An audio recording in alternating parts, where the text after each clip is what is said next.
Estábamos en la ventana de la vida, observando las nubes del atraso. El sentido feudal de aquella España apareció en el horizonte. La nueva dictadura, 2 años antes, ya la habían programado en la Italia de Mussolini, si en las elecciones ganaba la izquierda. El pueblo se levantó con voluntad y urgencia y ganó la batalla en las capitales más importantes de España. Los jóvenes estudiantes y obreros habrían aprendido la necesidad de la lucha. Había que construir un mundo distinto y nuevo. En ese ambiente, tú, Mari Carmen, alzaste la bandera de la lucha, la abrazaste en tu cuerpo, la levantaste y con ella seguiste. Vienen a mi memoria 23 años llenos de recuerdos, de momentos alegres y otros de terrible tristeza, y pensé que la casualidad me había puesto al lado de acontecimientos como el advenimiento de una república que vino sin sangre y terminó ahogada en ella. Mi paso por la barraca, los poetas con todos los que conviví, Federico, Alberti, Luis Cernuda, León Felipe. La guerra civil dura durante casi 3 años en que viví muchas cosas.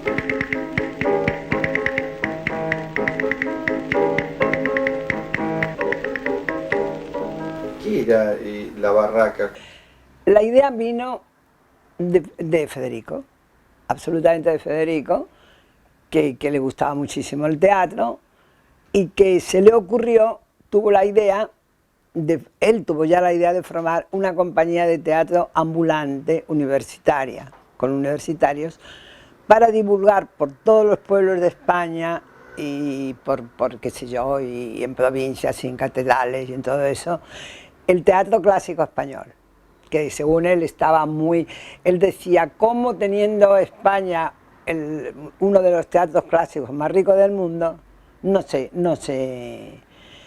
ven los escenarios?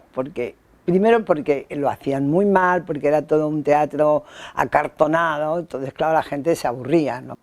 Entonces así empezó la barraca. Fue un día a casa de los Morla, que eran el cónsul chileno en Madrid, que eran muy amigos, Bebé Morla. Y le dice, ay, estoy encantadísimo, ya tengo el teatro. Dice, ¿qué teatro? Dice, pues el teatro, porque voy a hacer un teatro. Y explicó que va a ir por todas partes y ya tengo los chicos porque van a ser chicos universitarios, y ya he hablado con la Federación Universitaria, que era la que realmente controlaba todas las universidades de España. Entidad estudiantil, nada oficial. Entonces la Unión Federal habló con el que era entonces catedrático de Educación, ministro de Educación, mejor dicho, y bueno, le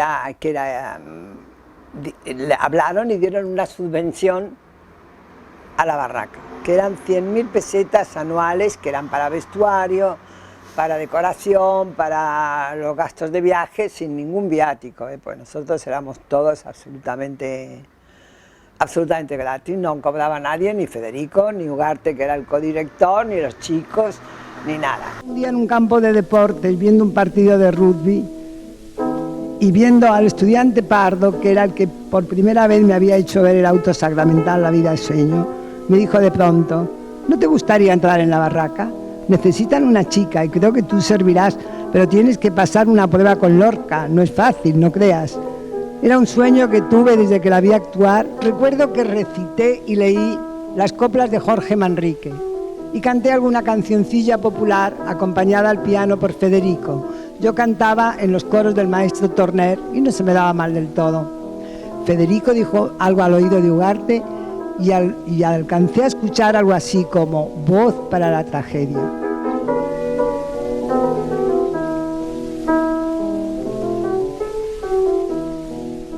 Tenías que también saber cantar, o por lo menos no desarmonizar, es decir, si no cantabas con una voz que pudieras cantar sola, cantabas en coro, pero a condición de no, porque si ya no desafinabas tampoco te tomaba.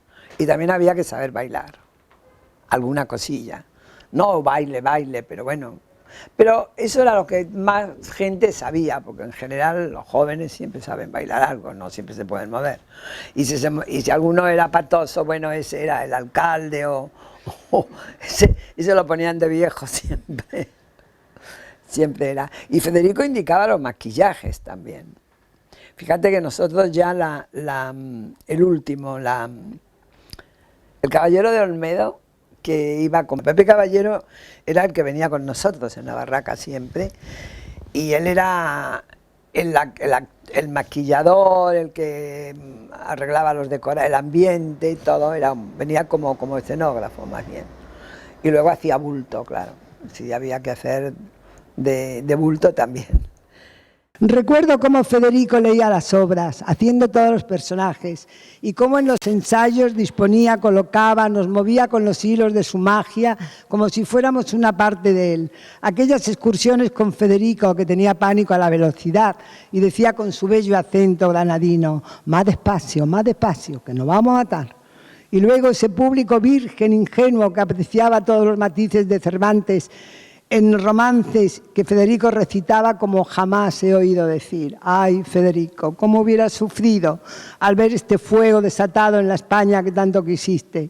Mis ojos se llenan de lágrimas pensando en el día que en la Universidad de Santander leíste el llanto por Ignacio Sánchez Mejías, tu gran amigo.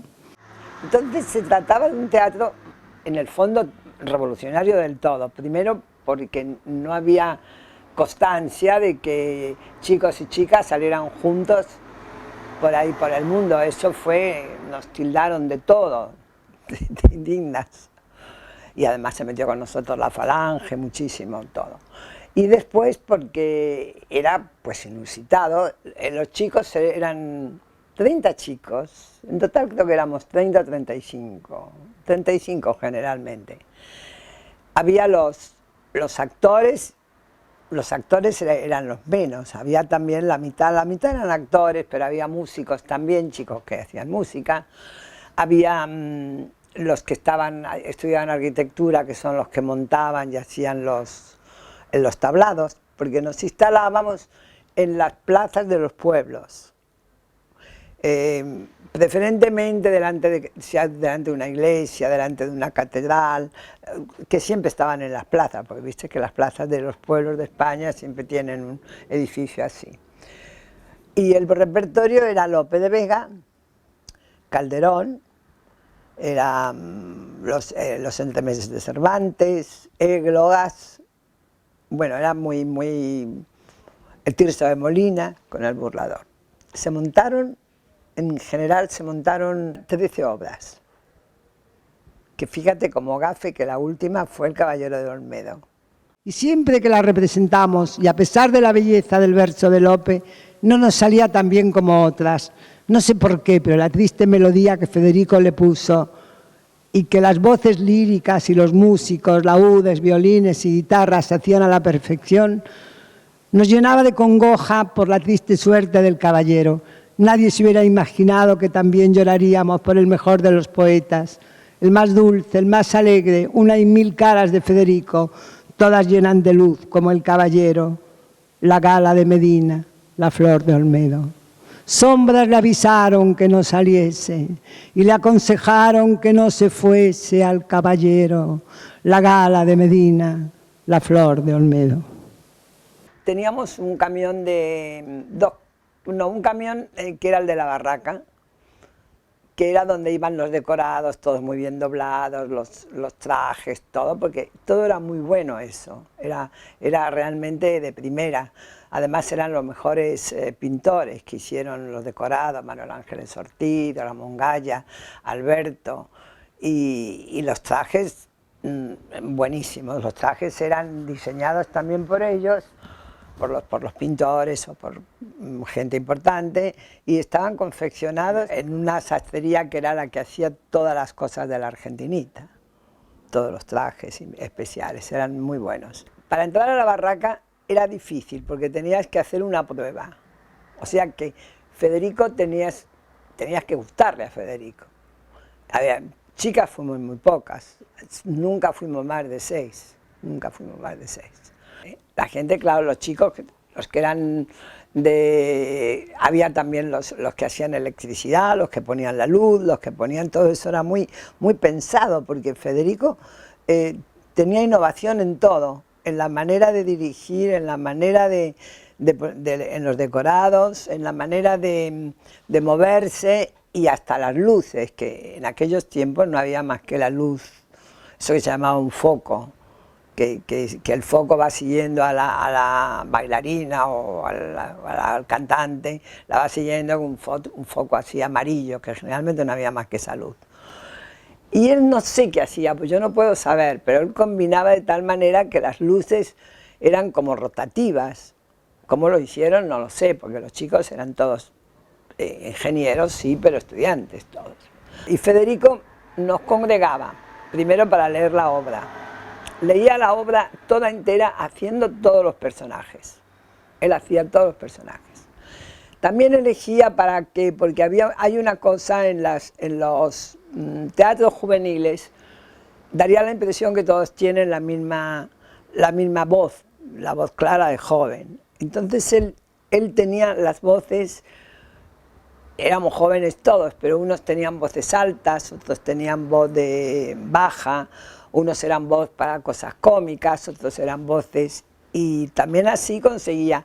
Y en la apariencia también, porque para que gente que pudiera parecer más vieja, tanto chicos como chicas, pues por aspecto, algunos chicos que no eran tan altos ni tan erguidos, que eran más achaparrados o más caídos así, bueno, pues esos, si eran buenos y decían bien las cosas, los tomaba. Eso todo lo tomó en cuenta. Y ese era el elenco. Era un elenco, yo no diré perfecto, porque no era perfecto, pero lo más perfecto que Federico armó. Ahora Federico marcaba todo y dibujaba todo con el puntero, todo el sitio por donde teníamos que movernos, como el ballet. Y había voces líricas y coro, y músicos. Había laúdes, guitarras, violines. Eso era lo que había como música también, porque él en todas las obras que poníamos se bailaba y se cantaba. No especialmente, sino sirviendo a la obra. La música servía, era una música de un pueblo, era una música, o una música de fondo, los romances. Bueno, eso yo no he visto a nadie, no es porque yo haya pertenecido a la barraca, pero te juro que creo que hoy en día incluso, si se pudiera eso trasladar ahora, todavía a la gente le gustaría, porque era un montaje excepcional el que hacía, de todo, de movimientos, de música, de sincronización, y él luego nos acompañaba en todas las excursiones, iba Federico. Entonces Federico primero lo que hacía era que él presentaba, había que pedir permiso al alcalde. El sitio donde representábamos, al aire libre, había que pedir permiso al alcalde. Y después iba este hombre, el que voceaba, el pregonero, iba diciendo: esta noche, a las 9 de la noche, en la plaza, reúnanse todos, que vienen los chicos de la Universidad de Buenos Aires. Algo así, o la barraca. Decían lo que les habían puesto. Los actores éramos como una arcilla, porque a su vez nosotros le servíamos a él como experimento de dirección de teatro, porque él no había dirigido nunca teatro. El primer teatro que dirigió fue el nuestro, el de la barraca, pero pues como era un genio, pues lo hacía todo muy bien. Y él ya te había hecho la prueba, tenías que hacer una prueba de recitar una cosa, y también había un sentido psicológico, es decir, el que iba y recitaba decía: bueno, ¿tú qué sabes? Y a lo mejor había uno de prueba que decía: volverán las oscuras golondrinas, o con 10 cañones por banda. Entonces ese ya se sabía que no estaba preparado mentalmente para ese teatro, para el teatro de Lope. Entonces sabía, la gente te decía: o tú sabes algún romance, o sabes alguna obra. Claro, entonces iba seleccionando. Y entonces... ¿Se daban obras de él también? No, porque él no quiso. Él dijo que no podía, que no quería abusar, no quiso que se diera ninguna obra suya, porque eso podía suponer que lo utilizaba para la propaganda de su teatro. Entonces, nunca se dio. Lo que sí es que si no hubiera pasado lo que ocurrió, él pensaba hacer un teatro, también otro tipo de teatro, en Madrid, pero tampoco para sus obras, sino para teatro experimental, digamos, más moderno, de otro tipo. Eso no llegó a hacerse, porque ya cuando vino durante la República hubo un bienio negro que se llamó, hubo un espacio de tiempo que en las elecciones ganaron las derechas, así que aunque estábamos en República estaban las derechas que quitaron la subvención de la barraca, la cortaron. Y ahí ya, bueno, teníamos que... no podíamos representar nuevas, no podíamos hacer nuevos espectáculos, había que hacer lo que estábamos haciendo, con lo que teníamos ya, con los decorados, con todo eso.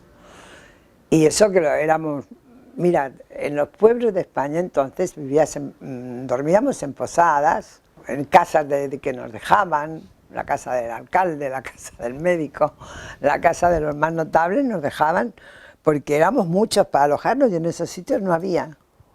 Hasta recuerdo una vez que tuvimos que esperar a que se levantaran los arrieros en un pueblo que no había nada y que la gente era más de derechas, era Castilla la Vieja, que son más terribles. Y tuvimos que esperar a que se levantaran los arrieros para luego poder dormir nosotros. Porque se hacía la representación. Había que montar todo el tinglado de la farsa, todo había que montar, los decorados, las cortinas, el tablado, las luces, todo eso llevaba mucho tiempo. Los chicos trabajaban muchísimo. Bueno, después hacíamos la representación, inmediatamente había que guardar todo bien, pero además bien guardado, embalado, pues si no, no cabía. Así que había que ponerlo todo tal cual. Y había otro coche que era donde íbamos nosotros, ese era el coche la camioneta que era de la barraca y que Federico la llamaba la Bella Aurelia. A Federico se le ocurrían cosas así, cosas divertidas, y inventaba lenguajes, palabras diferentes. Un día dijo, íbamos a tomar un chocolate en un sitio que era invierno, que hacía frío, no era invierno, pero hacía frío. Y dijo, vamos a tomar unos chocolates, y le pidió al mozo, tráigame unos chocolates chorpatélicos. Chorpatélico es una palabra que él inventaba. Pero el mozo lo entendió. Entonces trajo chocolate con churros, porque debió de pensar, a lo mejor este señor lo llama así, de esa manera, pero él sabía. Así que no hubo ninguna dificultad. Y el Federico nos acompañaba en todas las excursiones y se presentaba también. Él se presentaba, que siempre llevaba, porque mira que podía hablar e improvisar, pero siempre tenía miedo, siempre llevaba unos papelitos arrugados en el bolsillo para sacarlos y leer y decir, bueno, este es el tinglado, la barraca va a representar tal cosa y tal cosa, yo le agradezco al pueblo. Bueno, y hasta una vez fue tan tremendo que se equivocó de pueblo y nombró otro pueblo y la gente estaba furiosa. ¿Por qué la barraca? Pues no lo sé, la barraca era un nombre que... La barraca debe ser porque los barracones de feria en España son esas barracas que se presentan en las ferias, esas que se hacen en los pueblos. Es la barraca de titiriteros, la barraca de la mujer gorda, la barraca de la mujer con barba. Es un poco así Entonces él le gustó la barraca y puso la barraca. Y me llegaba como de muy lejos la musiquilla que Federico le puso a un poema muy ramplón que alguien ingenuamente nos dedicó y que se convirtió en el himno de la barraca. La farándula pasa, bulliciosa y constante. Es la misma de antaño, la del Lope burlón. Trasladada a este siglo de locura tonante, es el carro de Thespis con motor de explosión.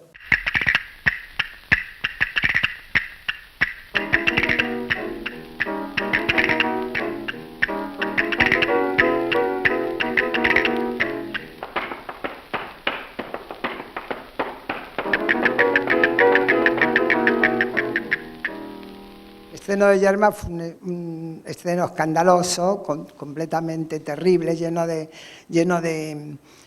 vivas, de mueras, de gente que se quería cargar la obra y nosotros dispuestos a matar al que fuera que dijera que no le gustara. El que salió protestando terriblemente de la obra fue nada menos que nuestro gallego, Valle Inclán. Dijo, señores, esto es imposible, esto es una zarzuela, dijo, y se marchó casi con el bastón campaneando. Pero eran las cosas que tenía siempre, bueno, las anécdotas de Madrid, porque en el fondo todos se querían, todos sabían, pero ojo, ¿eh? El Teatro Español en Madrid tenía un saloncillo donde después de los estrenos de las obras se reunían los críticos, amigos, por supuesto el autor y los principales intérpretes. Enseguida yo dije, pero qué barbaridad, y nosotros no conocemos a nadie. Le digo a mi compañera de la barraca, digo, pero ¿quién es esta mujer tan bella que no conocíamos? Y estábamos habituadas a ir a las tertulias, conocíamos a todas las mujeres de los escritores y de pintores, pero no habíamos visto nunca a María Teresa, aunque ya era, pero todos lo sabían menos nosotras. Lo que pasa es que nosotras no íbamos nunca por las noches. En Madrid todavía no se salía de noche, las chicas nunca teníamos, la niña tiene que estar a las 10 en casa, eso es un cuento de Serrat, pero es verdad. Y claro, pues muchas cosas no nos enterábamos. Yo digo, ¿a quién le vamos a preguntar quién es esta hermosísima mujer? Pues a Rapún, que era el secretario de la barraca, le dijimos, oye, ¿quién es? ¿Quién es esta? Beldad, entonces se decía Beldad, es una palabra anticuada, pero era el máximo que se podía decir. Y me dijo, pues mira, es una escritora, pero ¿cómo no la conoces? Si es la compañera, la enamorada, el amor de Rafael. Y así era, y así había sido María Teresa. Bueno, en aquel momento ella nos enseguida dijeron, las chicas de la barraca, bueno, sí, hay que, con un cariño terrible, porque María Teresa le daba mucha importancia al ser humano. Lo mismo podía ser una persona de índole baja, que la aristocracia. Ella consideraba a las personas como seres humanos y trataba a todo el mundo maravillosamente bien. Mira, los de la barraca, todos murieron como en el frente, murieron como 6 o 7 chicos de la barraca en el frente.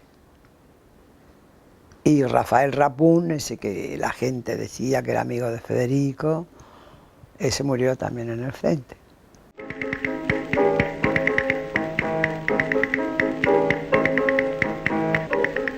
Una de las cosas que la República se había propuesto era, había una cantidad de analfabetos tremendos y una de las cosas que trató la República era de hacer escuelas, de poder llevar la luz a algunos sitios, porque se crearon distintos grupos así de intelectuales que trabajábamos para eso. Estuvo también Alejandro Casona con las misiones pedagógicas, Federico con su teatro, en fin, todo el mundo, en ese momento todos los intelectuales se pusieron al servicio de la República. Cuando empezó la guerra, yo estaba en un pueblo de Cuenca, donde con la barraca estaba inactiva porque ya nos habían quitado la subvención. En ese pueblo yo no sabía nada, pero ya la situación en Madrid era muy tensa. De todas maneras, nadie esperaba una cosa semejante. Dije, bueno, yo me voy a Madrid, sea lo que sea, porque yo no sé lo que pasa. Cuando llegué a Madrid, me incorporé, como estudiante de medicina que era, me incorporé a un hospital de sangre. Pero fui a la Alianza. Se había fundado la Alianza de Intelectuales Antifascistas al mando de Rafael Alberti y de María Teresa León. Y había una revista que se llamaba El Mono Azul, que era una revista donde se publicaban artículos, poemas, bueno, era de ayuda, se distribuía gratis en los frentes. Y los chicos y chicas las repartíamos a la gente de Madrid, era gratis toda. Bueno, yo a pesar de las tareas mías del hospital, dije, tengo que ir a la Alianza, tengo que ir a ver tengo que ver qué es lo que pasa ahí. Entonces fui para repartir también el mono azul. Después, más adelante, yo me fui a Valencia, donde evacuaron, bueno, había que evacuar, y evacuaron todos los poetas, salvo Rafael y María Teresa, que siguieron firmes en la alianza.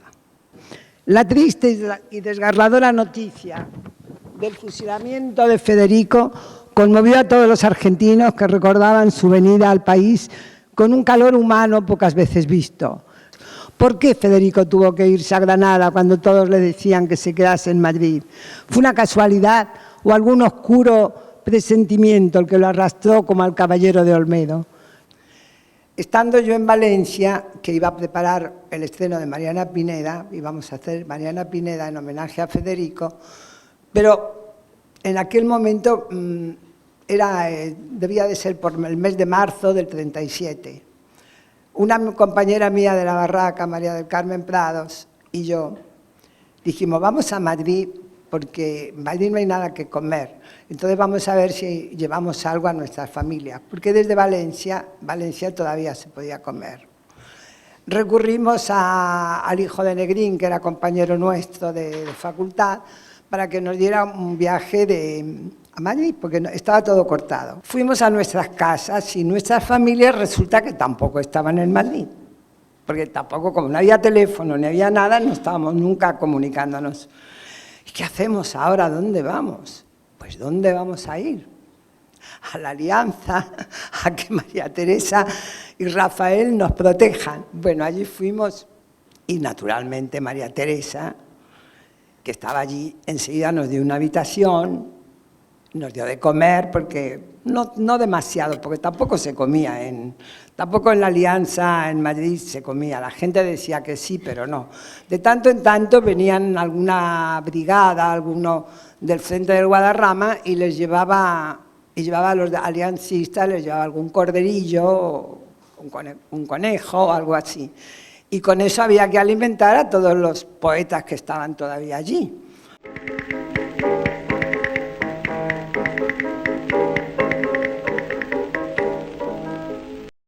Luego, en una misión en París, en el Pabellón de España, en la Exposición Internacional del año 37, vi colocar en el pabellón el Guernica, enfrente del stand de libros del que estaba encargada yo.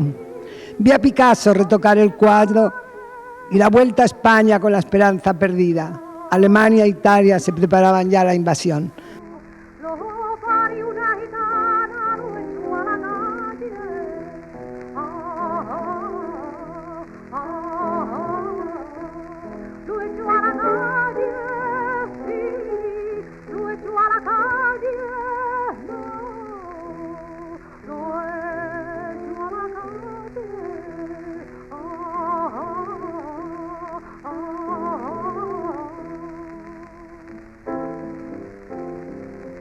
Allí encontré al que fue mi marido, Gori Muñoz, y ambos regresamos a España considerando que nuestro deber estaba ahí.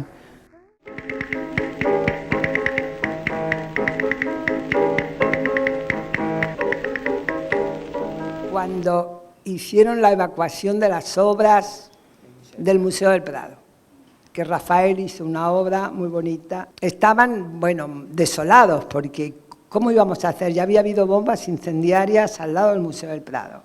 Corría mucho peligro las obras entonces se consideró que había que sacarlas de Madrid, la Junta de Salvación del Tesoro Artístico, y encargaron a María Teresa y Rafael.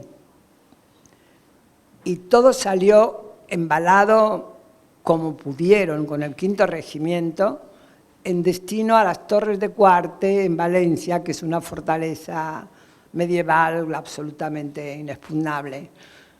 Pero yo digo, qué valor, qué heroísmo tuvo que tener, yo no sé cómo pudo María Teresa, porque fue con su firma y con la del vicedirector del museo, con Cantón, con quien salieron esos cuadros. Pero en fin, todo llegó, afortunadamente, todo llegó bien. Gori. Bueno, mira, trabajaba en el Estado Mayor, de manera que hacían cosas de tipo militar, de qué sé yo, de dibujos, muy bien no sé, porque sabes que eso es medio secreto, ¿no? Ahora era director de una sección de artes plásticas de propaganda, de la subsecretaría de propaganda. Ahí trabajaba, él era el jefe de eso, pero principalmente trabajaba en el Estado Mayor, con el general Rojo. Había planos, había cosas, tú sabes. Sí, y también hizo una cosa muy bonita que la tenía María del Carmen, yo se la dejé a ella, que es que para que los soldados supieran lo que era una cota y subir una cota, la segunda cota, la tercera cota, les decían eso los militares cuando ya estaba organizada la guerra y los soldados no entendían mucho. Y Gori había hecho en papel, como esas cosas de los niños que se levantan así, había hecho para que supieran lo que eran las cotas. Estuvo haciendo estrategia en realidad, dibujando. Bueno, primero también al principio estuvo en el frente, eso ahí fue. Luego ya pasó a derivar con el Estado Mayor.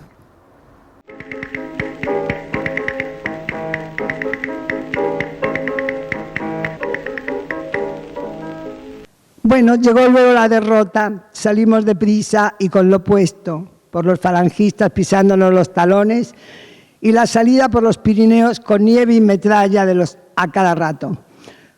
La salida por la frontera y hasta que nos juntamos en París, en casa de nuestros amigos comunes, nos acogieron, fueron una maravilla porque estuvimos todo el año ese con la hospitalidad extrema, porque no teníamos ni siquiera 5 centavos, ni posibilidades de tenerlos, ni posibilidad de...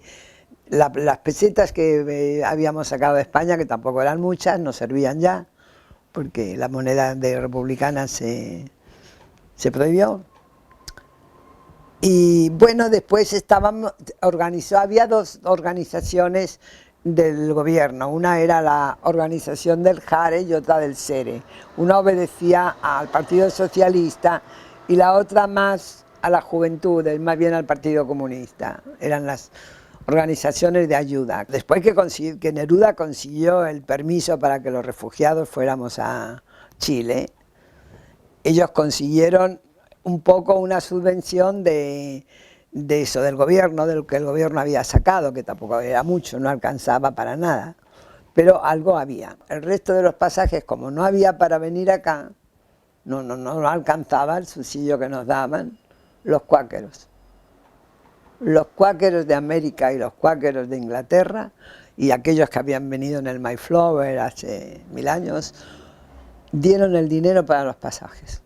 Embarqué en el buque Masilia con mi pequeña niña de 1 mes nacida en París, con oscurecimiento y el ulular de las sirenas.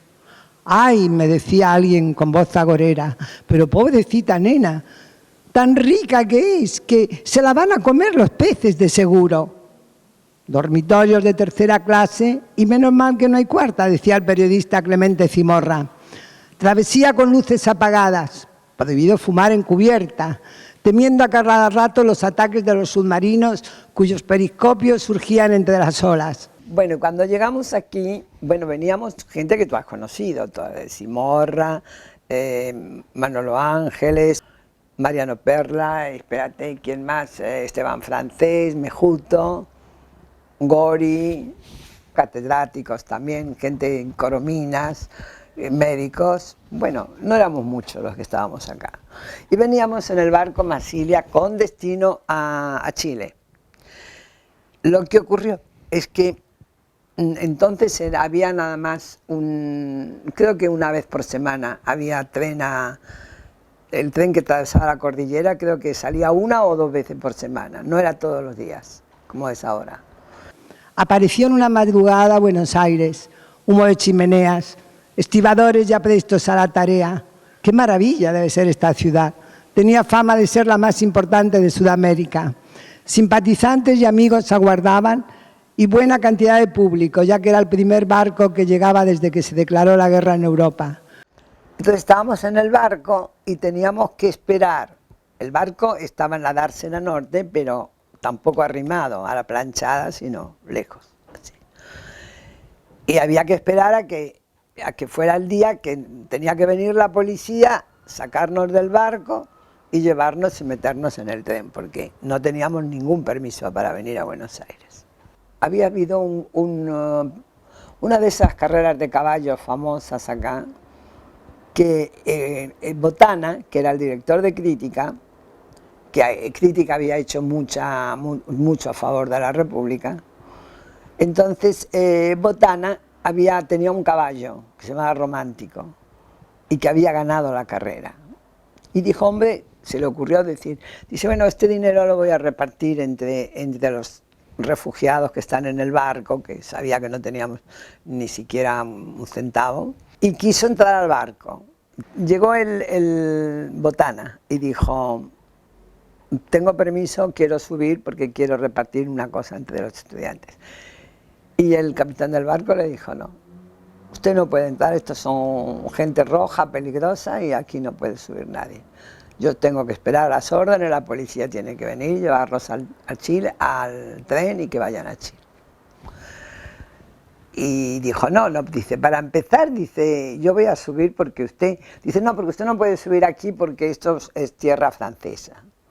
Y él le dijo, no, usted está en la Dársena Norte, en aguas territoriales argentinas, así que usted no está en su tierra. Dijo, pero voy a venir mañana y no solamente les voy a entregar el dinero, sino que los voy a bajar a todos. Se van a quedar en la Argentina. Bueno, nosotros oímos eso, te imaginas, todo el mundo, entre ir a Chile e ir a la Argentina, es que ni habíamos soñado que podíamos venir a Buenos Aires. Pero bueno, eso ya fue una cosa, pero claro, un poco incrédulos qué pasará con esto. Pero Botana llamó al presidente Ortiz, que entonces era Ortiz el presidente de la Argentina, que estaba muy enfermo y casi ciego, y dio un decreto de esos de urgencia para que pudiéramos tener asilo en la Argentina. Pero mira, era muy emocionante porque como el barco no lo dejaban arrimar a la planchada, la gente en la esquina, se congregaba la gente con banderas republicanas, gritando así, y bueno, vivando y todo, una maravilla. Así que nosotros encantadísimos de bajar en Buenos Aires, está todo el mundo. Además, Buenos Aires, muchos habían estado, lo conocían.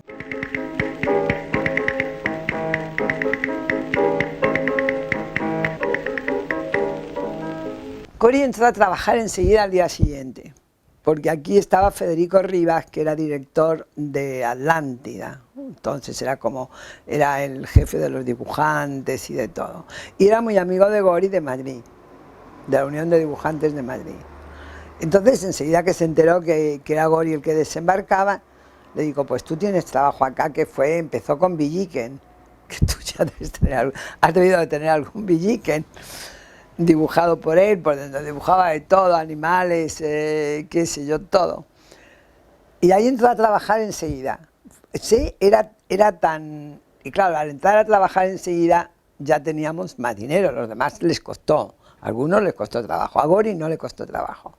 Y luego se hicieron los cuernos de Don Friolera de Valle Inclán, que Gori hizo unos decorados muy bonitos, que llamaron la atención muchísimo. Tanto que fue...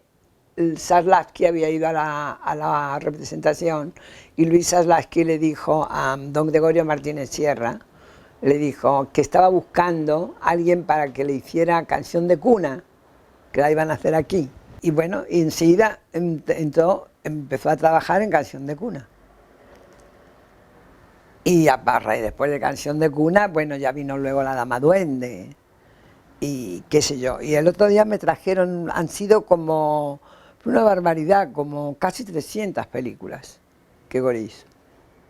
Chinán de Arena protegió mucho a los esclavos españoles, los contrató porque le dio películas a Gori, como montador también estuvo un tiempo Cañizares, Pepe Cañizares, Zúñiga también estuvo como productor, que era otro exilado. Y bueno, y sí, dio papeles a Lariño, todo, porque La Dama Duende se construyó en realidad con actores españoles.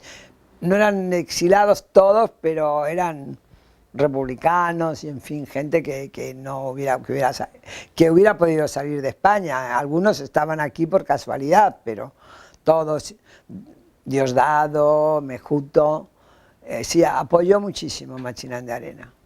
No, Gori no dejaba nunca de trabajar, pero le encantaba dibujar, trabajar con amigos, es decir, le encantaba que estuvieran por ahí, que iban a la cocina, que iban al dormitorio, a cualquier parte. No le importaba nada eso. Y enseguida me decía, bueno, sirve algo, sirve. Y siempre había que servir alguna cosa, porque era la época, yo creo que tenían hambre atrasada todos los de entonces. Habíamos pasado 3 años de guerra y claro, es mucho eso. Bueno, Gori estaba abierto, era pintor, en realidad su vocación era ser pintor y hubiera hecho toda clase de pintura, lo que pasa que el cine lo agarró porque era su modo de vida y además tenía que ganarse la vida y para su familia, pero Gori podía ser, era realista y podía ser también surrealista. A él le premiaron, le dieron la beca de ampliación de estudios y estaba estudiando pintura, estuvo en Italia, en París y en Bélgica. Gori conoce a Eva siendo la cabalgata del circo y era muy gracioso porque Gori fue un momento en que ella era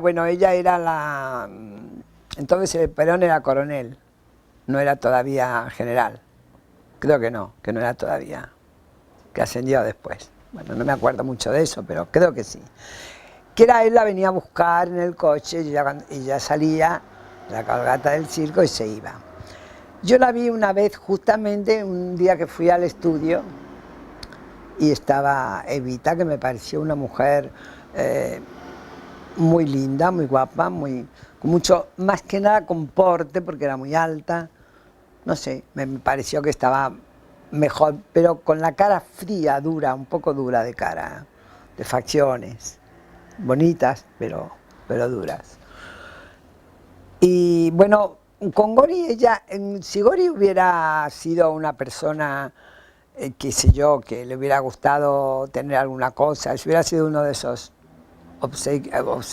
obsecuantes con Evita, pues Gori hubiera podido tener cualquier cosa, si yo le hubiera pedido a Gori, pero Gori se mantuvo siempre respetuoso con ella, pero no, tampoco amigo. Completamente cada uno en su papel. Y un día el gobierno de entonces, Perón, había clausurado el Centro Republicano de Buenos Aires, que el Centro Republicano era lo más conservador que se puede haber dentro de la izquierda, ¿no? Es decir, que no era nada peligroso, eran todos los viejos, los Jiménez de Azúa, toda la gente esa ya mayor, todo, pero el Centro Republicano era muy importante, tenía también un periódico que dirigía Venegas, y lo clausuró. Y entonces pasando al día siguiente o algo así, estaba la filmación de Evita, y Evita le dice, ay, Gori, dice, ustedes tienen que ir a ver al general, porque el general ama mucho a los españoles, dice, y ustedes además que han venido, porque ella sabía, hacía un poco un contraste raro, porque ella sabía que éramos refugiados, y sabía que éramos del otro lado. Claro, ella no, en ese momento no consideraba que Franco era nuestro enemigo, no sé qué lío tenía en la cabeza, pero le dice a Gori, pero ustedes tendrían que hablar con el general, porque él los quiere mucho, porque él va a querer mucho a ustedes que han luchado tanto y que han hecho tanta guerra. Y Gori le dijo, pero Evita, Eva, por favor, dice, si nos acaban de cerrar el Centro Republicano, ¿cómo puedes decir eso? Dice, ay, no, pero si tú vas a ver a Perón y le dices que vas de parte mía, seguro que lo abren. Estaba muy ingenua. Y después, eso en la cabalgata del circo. Y luego ella, curiosamente, pidió para hacer Evita, pidió todo el elenco español para hacer La Pródiga. Todos los actores eran Closas, Diosdado, Alariño, Gori de decorador, Bautista de música. No sé, todo, no había ninguno que no fuera. Estábamos derrotados, pero yo creo que no vencidos. Estábamos con algún espíritu, porque algún día Franco se iba a ir, claro que tardaron 40 años, pero en fin, se iba a ir en algún momento. Y incluso el doctor Cuatrecasas siempre tenía preparadas las valijas, porque decía que de un momento a otro caía Franco. Bueno, Franco no cayó y nosotros nos quedamos afortunadamente aquí. Pero de repente dijeron que vienen los Alberti, que vienen los Alberti. Y todo el mundo pensando, ay, que vienen los Alberti, porque claro, eran nuestros poetas, y nuestros amigos, y qué sé yo, representaban para nosotros todo.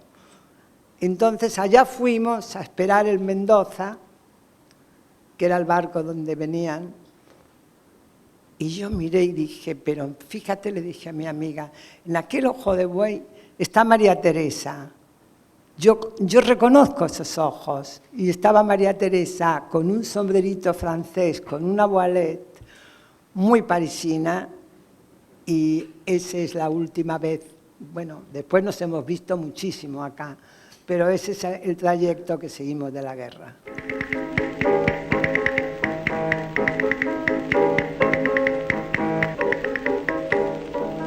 ¿Tenés buenos recuerdos de Punta del Este, de las vacaciones? Claro, ¿te acuerdas del Moravito? Sí. ¿Qué pasaba ahí?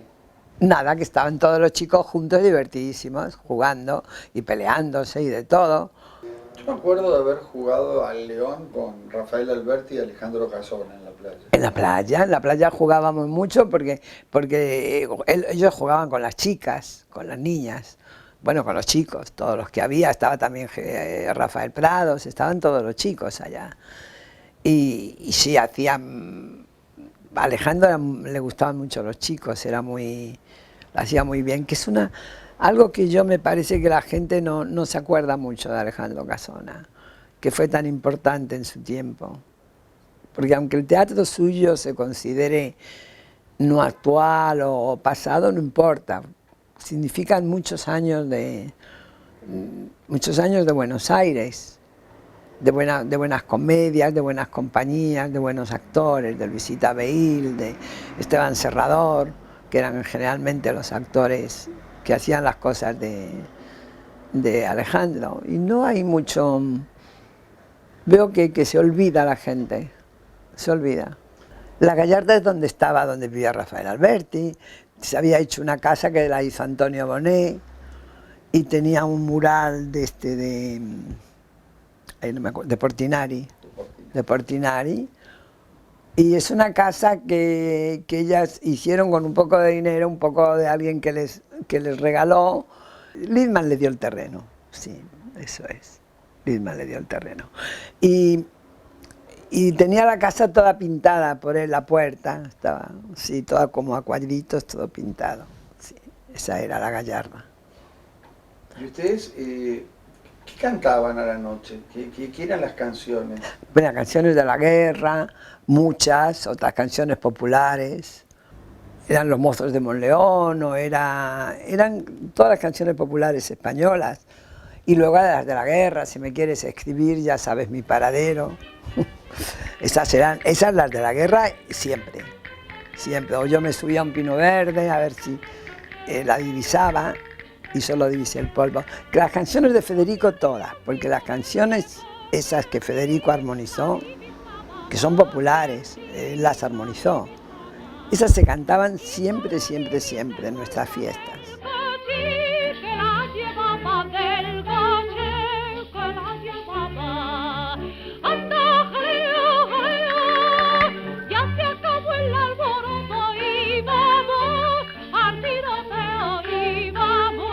Sí, ya se van los pastores a la Extremadura, ya se queda la sierra triste y oscura. Pepe Suárez se aburrió de Buenos Aires, de la vida de Buenos Aires, no tanto, no le gustaba más que el mar, él estaba siempre añorando Galicia y el mar y las costas y todo. Y él había hecho un corto muy bueno en España, un documental que se llamaba Mariñeiros, que le habían dado un premio, que era muy buen director de cine, sabía muchísimo de cine. Aquí hizo como Una luz en la ventana con Tilde Tamar, la dirigió él.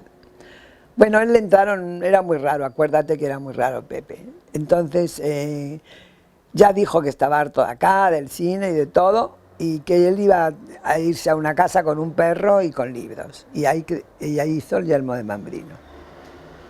¿Ibas a la tarde alguna vez? Sí, he ido muchas veces y con las fotos que nos llevaba. Íbamos por la tarde casi siempre a visitarlo. Y Gori era muy amigo, Boris fue muy amigo. Y Pepe Suárez estaba muy chinchudo a veces, porque era uno muy chinchudo. Pero de todas maneras, había viajado, se había ido al Japón, hasta que al final no podía, porque sabes que él sabía, su mujer, que era una ganadera de Extremadura, en fin, una mujer de estas, de mucho dinero y de Salamanca, pero no había querido seguirle nunca. Ella era más bien franquista, así que se quedó en su lugar. Pepe Suárez, claro, se vino, pero no lo aguantó mucho esa separación, él estaba siempre desesperado. Y luego cuando volvió para buscar a la mujer, pues no se encontraron tampoco. Así que fue toda una vida como una novela. Él era un fotógrafo extraordinario, además muy quisquilloso. Él era capaz de decir, venía una señora para que le hicieran una foto a la niña, y él la miraba a la niña y de repente decía, pues no quiero hacerla, porque no le gustaba, suponte, pero no sabes por qué tampoco no le gustaba, porque no tendría ganas a lo mejor de hacerlo. Era quisquilloso como Rafael, que Rafael podía ser muy encantador, pero también tenía... Federico estaba siempre bien, siempre estaba de buen humor, siempre era alegre, siempre se sonreía, siempre estaba divertido. Un domingo acá, cuando nosotros veníamos...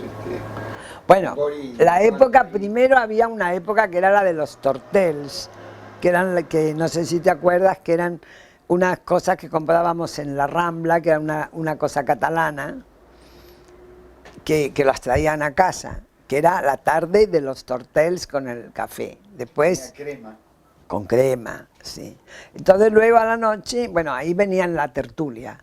Venían los que decían que eran los volantes y los que eran de plantilla, decían. Los de plantilla eran los que eran siempre, que era siempre Farias, era siempre Paredes. Y luego había otros que venían a veces sí, a veces no, como Borrás. Y vinieron también Azcoaga en sus tiempos, luego más tarde, un poco más adelante, porque Azcoaga vino más tarde. Y a la noche se comía un arroz o una paella, o a veces, qué sé yo, judía en el invierno, alubias de esas con lo español, con chorizo, con morcilla, con todo. Y las tertulias eran interminables, y además todos discutiendo, todos hablando, y todos tomando café y tomando anís.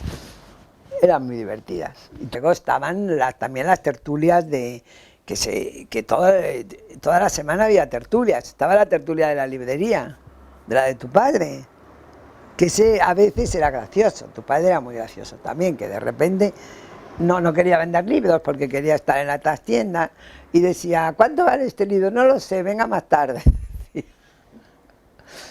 Era una época bohemia muy divertida. La Avenida de Mayo resplandecía con sus tertulias, resabios de tiempos perdidos para España. ¿Qué pasó? Todo pasó como una tormenta tropical que todo lo arrasa. Se esperaba el estreno de La casa de Bernarda Alba, la obra quizás póstuma de García Lorca. La excelente compañía de Margarito Xirgu la pondría en escena y no solo a los exilados, sino todo Buenos Aires fervorosamente se preparaba a lo que iba a ser su estreno mundial. Las colas para conseguir entradas eran enormes y nosotros tuvimos que hacer postas para conseguir localidades. La fila seguía firme por la noche y la Avenida de Mayo era una calle más de nuestra España. Cuando se levantó el telón, la gente aplaudió en pie y parecía que nunca dejarían de hacerlo. Mi compañera de la barraca, que también estaba en Buenos Aires, María del Carmen García Lasgoiti, y yo éramos una pura lágrima todo el tiempo que duró la representación. La voz de Margarita nos trajo el recuerdo de otro estreno en Madrid, el de Yerma, cuando todo estaba ya próximo a suceder. Esa noche del estreno en Buenos Aires fue muy especial y en nada parecida a otras que se sucedieron con el mismo entusiasmo, pero sin aquel cerrarse la garganta y cerrar los puños con sollozos incontenibles. Yo sabía que tenía muchos amigos en Buenos Aires, pero tantos. Realmente estoy abrumada del cariño que ustedes me demuestran. Gracias a ustedes, gracias a la Argentina, donde encontré la paz y la libertad que una guerra fratricida me había negado. Han pasado años, muchos años, y efectivamente quiero a esta ciudad que me brindó paz y trabajo, y en donde nació mi segunda hija, Tonica, maravilloso fruto tan querida por todos, y a la que Rafael Alberti hiciera un poema. Solo por eso, por tener una hija nacida en Buenos Aires, sería motivo suficiente para amar este país, al que quiero de verdad y río y sufro con él. Jamás lo podría abandonar y tengo tantos buenos amigos que me ayudan y protegen que no sería capaz de alejarme de ellos. Pero, ay, a pesar de eso sigo soñando con aquella tierra a la que perdí en un lejano día del mes de febrero de 1939.